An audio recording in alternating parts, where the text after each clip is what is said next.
রবীন্দ্রনাথ ঠাকুর ১৮৬১ থেকে ১৯৪১ বাংলা সাহিত্য ও সংস্কৃতির এক উজ্জ্বল নক্ষত্র। তিনি ১৮৬১ সালের ৭ই মে কলকাতার জোড়াসাঁকো ঠাকুরবাড়িতে জন্মগ্রহণ করেন। তার পিতা দেবেন্দ্রনাথ ঠাকুর ছিলেন ব্রাহ্ম সমাজে অন্যতম নেতা এবং মাতা সারদা সুন্দরী দেবী।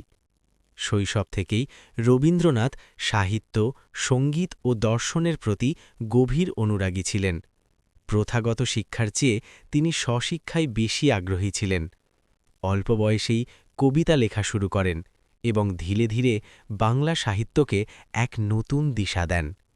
তিনি কবিতা, গল্প, উপন্যাস, নাটক, প্রবন্ধ ও গান সব ক্ষেত্রেই অসামান্য অবদান রাখেন। তার রচিত গানগুলো আজ রবীন্দ্রসঙ্গীত নামে সমাদৃত। ১৯১৩ সালে ইংরেজিতে অনুদিত কাব্যগ্রন্থ গীতাঞ্জলির জন্য তিনি নোবেল পুরস্কার লাভ করেন। এশিয়ার প্রথম নোবেলজয়ী হিসেবে তিনি ইতিহাসে অমর হয়ে আছেন। রবীন্দ্রনাথ শান্তিনিকেতনে বিশ্বভারতী বিশ্ববিদ্যালয় প্রতিষ্ঠা করেন, যেখানে মানবতাবাদী ও মুক্ত চিন্তার শিক্ষা দেওয়া হতো। ১৯৪১ সালের ৭ই আগস্ট এই মহান কবি পরলোক গমন করেন।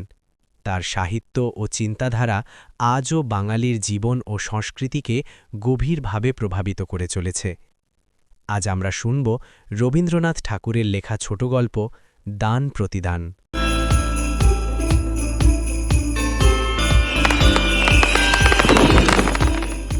বড়গিন্নি যে কথাগুলা বলিয়া গেলেন, তাহার ধার যেমন তাহার বিষও তেমনি।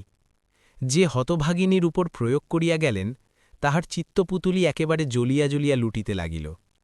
বিশেষত কথাগুলা তাহার স্বামীর উপর লক্ষ্য করিয়া বলা, এবং স্বামী রাধামুকুন্দ তখন রাত্রের আহার সমাপন করিয়া অনতিদূরে বসিয়া তাম্বুলের সহিত তাম্রকূট ধূম সংযোগ করিয়া খাদ্য পরিপাকে প্রবৃত্ত ছিলেন। কথাগুলো শ্রুতিপথে প্রবেশ করিয়া তাহার পরিপাকের যে বিশেষ ব্যাঘাত ঘটিল এমন বোধ হইল না। অবিচলিত গাম্ভীর্যের সহিত তাম্রকূট নিঃশেষ করিয়া অভ্যাসমতো যথাকালে শয়ন করিতে গেলেন। কিন্তু এরূপ অসামান্য পরিপাক শক্তি সকলের নিকট প্রত্যাশা করা যাইতে পারে না। রাসমণি আজ শয়নগৃহে আসিয়া স্বামীর সহিত এমন ব্যবহার করিল, যাহা ইতিপূর্বে সে কখনো করিতে সাহস করে নাই। অন্যদিন শান্তভাবে শয্যায় প্রবেশ করিয়া নীরবে স্বামীর সেবায় নিযুক্ত হইত। আজ একেবারে সবেগে কঙ্কণীশঙ্কার করিয়া স্বামীর প্রতি বিমুখ হইয়া বিছানার একপাশে শুইয়া পড়িল এবং ক্রন্দনাবেগে শয্যাতল কম্পিত করিয়া তুলিল। রাধামুকুন্দ তৎপ্রতি মনোযোগ না দিয়া একটা প্রকাণ্ড পাশবালি সাঁকড়িয়া ধরিয়া নিদ্রার চেষ্টা করিতে লাগিলেন। কিন্তু তাহার এই ঔদাসীন্যে স্ত্রীর অধৈর্য উত্তরোত্তর বাড়িয়া উঠিতেছে দেখিয়া অবশেষে মৃদুগম্ভীর স্বরে জানাইলেন যে তাহাকে বিশেষ কার্যবশত ভোরে উঠিতে হইবে, এক্ষণে নিদ্রা আবশ্যক। স্বামীর কণ্ঠস্বরে রাসমণির ক্রন্দনার বাঁধা মানিল না, মুহূর্তে উদ্বেলিত হইয়া উঠিল। রাধামুকুন্দ জিজ্ঞাসা করিলেন, কি হইয়াছে? রাসমণি উচ্ছ্বসিত স্বরে কহিলেন, শোনো নাই কি? শুনিয়াছি, কিন্তু বউঠাকুরিন একটা কথাও তো মিথ্যে বলেন নাই। আমি কি দাদার অঙ্গে প্রতিপালিত নহি? এই তোমার কাপড় চোপড় গহনাপত্র এ সমস্ত আমি কি আমার বাপের কড়ি হইতে আনিয়া দিয়াছি? যে খাইতে পড়তে দেয় সে যদি দুটো কথা বলে, তাহাও খাওয়া পড়ার সামিল করিয়া লইতে হয়। এমন খাওয়া পড়ার কাজ কি? বাঁচিতে তো হইবে। মরণ হইলেই ভালো হয়। যতক্ষণ না হয় ততক্ষণ একটু ঘুমাইবার চেষ্টা করো, আরাম বোধ করিবে, বলিয়া রাধামুকুন্দ উপদেশ ও দৃষ্টান্তের সামঞ্জস্য সাধনে প্রবৃত্ত হইলেন। রাধামুকুন্দ ও শশীভূষণ সহোদর ভাই নহে, নিতান্ত নিকট সম্পর্কও নয়, প্রায় গ্রাম সম্পর্ক বলিলেই হয়। কিন্তু প্রীতিবন্ধন সহোদর ভাইয়ের চেয়ে কিছু কম নহে। বড়গিন্নি ব্রজসুন্দরীর সেটা কিছু অসহ্য বোধ হইত। বিশেষত শশীভূষণ দেওয়াত হওয়া সম্বন্ধে ছোট বউয়ের অপেক্ষা নিজ স্ত্রীর প্রতি অধিক পক্ষপাতিত্ব করতেন না, বরঞ্চ যে জিনিসটা নিতান্ত একজোড়া না মিলিত সেটা গৃহিণীকে বঞ্চিত করিয়া ছোট বউকেই দিতেন। তাছাড়া অনেক সময় তিনি স্ত্রীর অনুরোধ অপেক্ষা রাধামুকুন্দের পরামর্শের প্রতি বেশি নির্ভর করতেন, তাহার পরিচয় পাওয়া যায়। রাধামুকুন্দ লোকটা নিতান্ত ঢিলাঢালা রকমের, তাই ঘরের কাজ এবং বিষয়কর্মের সমস্ত ভার রাধামুকুন্দের উপরেই ছিল। বড়গিন্নির সর্বদাই সন্দেহ রাধামুকুন্দ তলে তলে তাহার স্বামীকে বঞ্চনা করিবার আয়োজন করিতেছে। তাহার যতই প্রমাণ পাওয়া যাইত না, রাধার প্রতি তাহার বিদ্বেষ ততই বাড়িয়া উঠিত। মনে করিতেন প্রমাণগুলোও অন্যায় করিয়া তাহার বিরুদ্ধ পক্ষ অবলম্বন করিয়াছে। এই জন্য তিনি আবার প্রমাণের উপর রাগ করিয়া তাহার প্রতি নিরতিশয় অবজ্ঞা প্রকাশপূর্বক নিজের সন্দেহকে ঘরে বসিয়া দ্বিগুণ দৃঢ় করিতেন। তাহার এই বহুযত্ন পোষিত মানসিক আগুন আগ্নেয়গিরির অগ্নুৎপাতের ন্যায় ভূমিকম্প সহকারে প্রায় মাঝে মাঝে উষ্ণ ভাষায় উচ্ছ্বসিত হইত। রাতে রাধামুকুন্দের ঘুমের ব্যাঘাত ঘটিয়াছিল কিনা বলিতে পারি না, কিন্তু পরদিন সকালে উঠিয়া তিনি বিরসমুখে গিয়া শশীভূষণের নিকট গিয়া দাঁড়াইলেন। শশীভূষণ ব্যস্তস্বস্ত হইয়া জিজ্ঞাসা করিলেন, রাধে, তোমায় এমন দেখিতেছি কেন? অসুখ হয় নাই তো? রাধামুকুন্দ মৃদুস্বরে ধীরে ধীরে কহিলেন, দাদা, আর তো আমার এখানে থাকা হয় না। এই বলিয়া গত সন্ধ্যাকালে বড়গৃহিণীর আক্রমণ বৃত্তান্ত সংক্ষেপে এবং শান্তভাবে বর্ণনা করিয়া গেলেন। শশীভূষণ হাসিয়া কহিলেন, এ তো নতুন কথা নহে। ও তো পরের ঘরের মেয়ে, সুযোগ পাইলেই দুটো কথা বলবে, তাই বলি কি ঘরের লোককে ছাড়িয়া যাইতে হবে? কথা আমাকেও তো মাঝে মাঝে শুনতে হয়, তাই বলি কি সংসার ত্যাগ করিতে পারি না? রাধা কহিলেন, মেয়ে মানুষের কথা কি আর সহিতে পারি না? তবে পুরুষ হইয়া জন্মিলাম কি করিতে? কেবল ভয় হয় তোমার সংসারে পাছে অশান্তি ঘটে। শশীভূষণ কহিলেন, তুমি গেলে আমার কিসের শান্তি? আর অধিক কথা হইল না। রাধামুকুন্দ দীর্ঘনিশ্বাস ফেলিয়া চলিয়া গেলেন, তাহার হৃদয় ভার সমান রহিল। এদিকে বড়গৃহিণীর আক্রোশ ক্রমশই বাড়িয়া উঠিতেছে। সহস্র উপলক্ষে যখন তখন তিনি রাধাকে খোটা দিতে পারিলে ছাড়েন না। মুহুর্মুহু বাক্যবাণে রাসমণির অন্তরাত্মাকে এক প্রকার সরসজ্জাশায়ী করিয়া তুলিলেন। রাধা যদিও চুপচাপ করিয়া তামাক টানেন এবং স্ত্রীকে ক্রন্দমন্মুখী দেখিবামাত্র চোখ বুজিয়া নাক ডাকাতে আরম্ভ করেন, তবু ভাবে বোধ হয় তাহারও অসহ্য হইয়া আসিয়াছে। কিন্তু শশীভূষণের সহিত তাহার সম্পর্ক তো আজিকার নহে। দুই ভাই যখন প্রাতঃকালে পান্তাভাত খাইয়া পাত্তারি কক্ষে একসঙ্গে পাঠশালায় যেত, উভয়ে যখন একসঙ্গে পরামর্শ করিয়া গুরু মহাশয়কে ফাঁকি দিয়া পাঠশালা হইতে পালাইয়া রাখাল ছেলেদের সঙ্গে মিশিয়া নানাবিধ খেলা ফাদিত, এক বিছানায় শুইয়া স্তিমিত আলোকে মাসির নিকট গল্প শুনিত, ঘরের লোককে লুকাইয়া রাত্রে দূর পল্লীতে যাত্রা শুনিতে যেত এবং প্রাতঃকালে ধরা পড়িয়া অপরাধ এবং শাস্তি উভয়ে সমান ভাগ করিয়া লইত, তখন কোথায় ছিল ব্রজসুন্দরী, কোথায় ছিল রাসমণি? জীবনের এতগুলো দিনকে কি একদিনে বিচ্ছিন্ন করিয়া চলিয়া যাওয়া যায়? কিন্তু এই বন্ধন যে স্বার্থপরতার বন্ধন, এই প্রগাঢ় প্রীতি যে পরাণ্য প্রত্যাশার সুচতুর ছদ্মবেশ, এরূপ সন্দেহ, এরূপ আভাসমাত্র তাহার নিকট বিষতুল্য বোধ হইত। অতএব আর কিছুদিন এরূপ চলিলে কি হইত বলা যায় না। কিন্তু এমন সময়ে একটা গুরুতর ঘটনা ঘটিল। যে সময়ের কথা বলিতেছি, তখন নির্দিষ্ট দিনে সূর্যাস্তের মধ্যে গভর্নমেন্টের খাজনা শোধ না করিলে জমিদারি সম্পত্তি নিলাম হইয়া যাইত। একদিন খবর আসিল, শশীভূষণের একমাত্র জমিদারি পরগনা এনাথ শাহী লাটের খাজনার দায়ে নিলাম হইয়া গেছে। রাধামুকুন্দ তাহার স্বাভাবিক মৃদু প্রশান্তভাবে কহিলেন, আমারই দোষ। শশীভূষণ কহিলেন, তোমার কিসের দোষ? তুমি তো খাজনা চালান দিয়েছিলে। পথে যদি ডাকাত পড়িয়া লুটিয়া লয়, তুমি তাহার কি করিতে পারো? দোষ কাহার এখনে তাহা স্থির করিতে বসিয়া কোনো ফল নাই। এখন সংসার চালাইতে হইবে। শশীভূষণ হঠাৎ যে কোনো কাজকর্মে হাত দিবেন, সেলূপ তাহার স্বভাব ও শিক্ষা নহে। তিনি যেন ঘাটের বাঁধা সোপান হইতে পিছলিয়া এক মুহূর্তে ডুব জলে গিয়া পড়িলেন। প্রথমেই তিনি স্ত্রীর গহনা বন্ধক দিতে উদ্যত হইলেন। রাধামুকুন্দ এক থলে টাকা সম্মুখে ফেলিয়া তাতে বাধা দিলেন।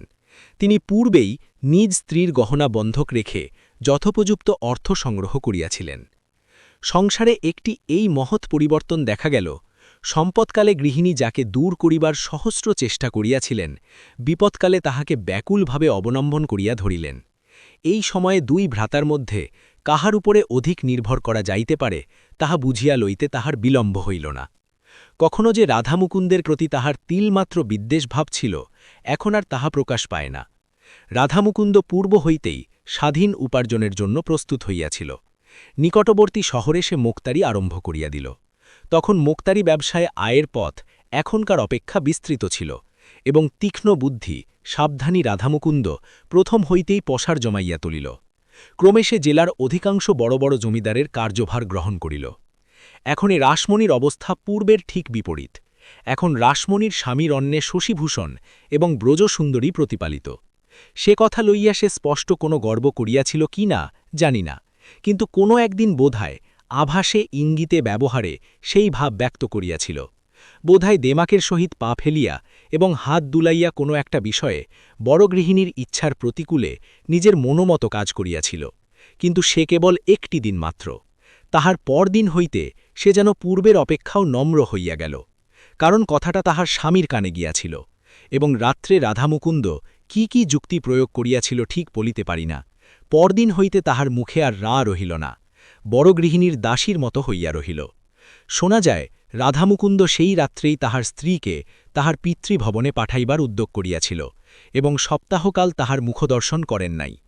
অবশেষে ব্রজসুন্দরী ঠাকুরপোর হাতে ধরিয়া অনেক মিনতি করিয়া দম্পতির মিলন সাধন করাইয়া দেন, এবং বলেন, ছোট বউ তো সেদিন আসিয়াছে, আর আমি কতকাল হইতে তোমাদের ঘরে আছি ভাই।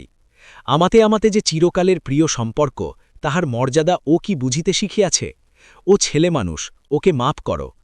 রাধামুকুন্দ সংসার খরচের সমস্ত টাকা ব্রজসুন্দরীর হাতে আনিয়া দিতেন। রাসমণি নিজের আবশ্যক ব্যয় নিয়ম অনুসারে অথবা প্রার্থনা করিয়া ব্রজসুন্দরীর নিকট হইতে পাইতেন। গৃহমধ্যে বড় গৃহিণীর অবস্থা পূর্বের অপেক্ষা ভালো বই মন্দ নহে, কারণ পূর্বেই বলিয়াছি শশীভূষণ স্নেহবশে এবং নানা বিবেচনায় রাসমণিকে বরঞ্চ অনেক সময় অধিক পক্ষপাত দেখাইতেন। শশীভূষণের মুখে যদিও তাহার সহজ প্রফুল্ল হাস্যের বিরাম ছিল না, কিন্তু গোপন অসুখে তিনি প্রতিদিন কৃশ হইয়া যাইতেছিলেন। আর কেহ তাহা ততটা লক্ষ্য করে নাই। কেবল দাদার মুখ দেখিয়া রাধার চক্ষে নিদ্রা ছিল না। অনেক সময় গভীর রাত্রে রাসমণি জাগ্রত হইয়া দেখিত, গভীর দীর্ঘ নিঃশ্বাস ফেলিয়া অশান্তভাবে রাধা এপাশ ওপাশ করিতেছে। রাধামুকুন্দ অনেক সময় শশীভূষণকে গিয়া আশ্বাস দিত, তোমার কোনো ভাবনা নেই দাদা, তোমার পৈতৃক বিষয়ে আমি ফিরাইয়া আনিব, কিছুতেই ছাড়িয়া দিব না, বেশিদিন দেরিও নাই। বাস্তবিক বেশিদিন দেরিও হইল না। শশীভূষণের সম্পত্তি যে ব্যক্তি নিলামে খরিদ করিয়াছিল সে ব্যবসায়ী লোক, জমিদারির কাজে সম্পূর্ণ অনভিজ্ঞ। সম্মানের প্রত্যাশায় কিনিয়াছিল, কিন্তু ঘর হইতে সদর খাজনা দিতে হইত, 1 পয়সা মুনাফা পাইত না। রাধামুকুন্দ বৎসরের মধ্যে 2-1 বার লাঠিয়াল লইয়া লুটপাট করিয়া খাজনা আদায় করিয়া আনিত। প্রজারাও তাহার বাধ্য ছিল। অপেক্ষাকৃত নিম্ন জাতীয় ব্যবসাজীবী জমিদারকে তাহারা মনে মনে ঘৃণা করিত, এবং রাধামুকুন্দের পরামর্শে ও সাহায্যে সর্বপ্রকারেই তাহার বিরুদ্ধাচরণ করিতে লাগিল। অবশেষে সে বেচারা বিস্তর মকদ্দমা মামলা করিয়া বারবার অকৃতকার্য হইয়া এই ঝঞ্ঝাট হাত হইতে ঝাড়িয়া ফেলিবার জন্য উৎসুক হইয়া উঠিল। সামান্য মূল্যে রাধামুকুন্দ সেই পূর্ব সম্পত্তি পুনর্বার কিনিয়া লইলেন। লেখায় যত অল্পদিন মনে হইল, আসলে ততটা নয়। ইতিমধ্যে প্রায় 10 বৎসর উত্তীর্ণ হইয়া গিয়াছে। 10 বৎসর পূর্বে শশীভূষণ যৌবনের সর্বপ্রান্তে প্রৌঢ় বয়সের আরম্ভ ভাগে ছিলেন, কিন্তু এই 8-10 বৎসরের মধ্যেই তিনি যেন অন্তর্রুদ্ধ মানসিক উত্তাপের বাষ্পযানে চড়িয়া একেবারে সবেগে বার্ধক্যের মাঝখানে আসিয়া পৌঁছিয়াছেন। পৈতৃক সম্পত্তি যখন ফিরিয়া পাইলেন, তখন কি জানি কেন আর তেমন প্রফুল্ল হইতে পারিলেন না। বহুদিন অব্যবহারে হৃদয়ের বিনা যন্ত্রবোধ করি বিফল হইয়া গিয়াছে। এখন সহস্রবার তার টানিয়া বাঁধিলেও ঢিলা হইয়া নামিয়া যায়, সেই সুর আর কিছুতেই বাহির হয় না। গ্রামের লোকেরা বিস্তর আনন্দ প্রকাশ করিল। তাহারা একটা ভোজের জন্য শশীভূষণকে গিয়া ধরিল। শশীভূষণ রাধামুকুন্দকে জিজ্ঞাসা করিলেন, কি বলো ভাই? রাধামুকুন্দ বলিলেন, অবশ্যই, শুভদিনে আনন্দ করিতে হইবে বই কি। গ্রামে এমন ভোজ বহুকাল হয় নাই। গ্রামের ছোট বড় সকলেই খাইয়া গেল। ব্রাহ্মণেরা দক্ষিণা এবং দুঃখী কাঙালগণ পয়সা ও কাপড় পাইয়া আশীর্বাদ করিয়া চলিয়া গেল। শীতের আরম্ভে গ্রামে তখন সময়টা খারাপ ছিল। তাহার উপরে শশীভূষণ পরিবেশনাদি বিবিধ কার্যে 3-4 দিন বিস্তর পরিশ্রম এবং অনিয়ম করিয়াছিলেন। তাহার ভগ্ন শরীরে আর সহিল না, তিনি একেবারে শয্যাশায়ী হইয়া পড়িলেন। অন্যান্য দুরূহ উপসর্গের সহিত কম্প দিয়া জ্বর আসিল। বৈদ্য মাথা নাড়িয়া কহিল, বড় শক্ত ব্যাধি। রাত্রি 2-3 প্রহরের সময় রোগীর ঘর হইতে সকলকে বাহির করিয়া দিয়া রাধামুকুন্দ কহিলেন, দাদা, তোমার অবর্তমানে বিষয়ের অংশ কাহাকে কিরূপ দিব সেই উপদেশ দিয়ে যাও। শশীভূষণ কহিল, ভাই, আমার কি আছে যে কাহাকে দিব? রাধামুকুন্দ কহিলেন, সবই তো তোমার। শশীভূষণ উত্তর দিলেন, এককালে আমার ছিল, এখন আমার নহে। রাধামুকুন্দ অনেকক্ষণ চুপ করিয়া বসিয়া রহিল। বসিয়া বসিয়া শয্যার এক অংশের চাদর 2 হাত দিয়া বারবার সমান করিয়া দিতে লাগিল। শশীভূষণের শ্বাসক্রিয়া কষ্টসাধ্য হইয়া উঠিল।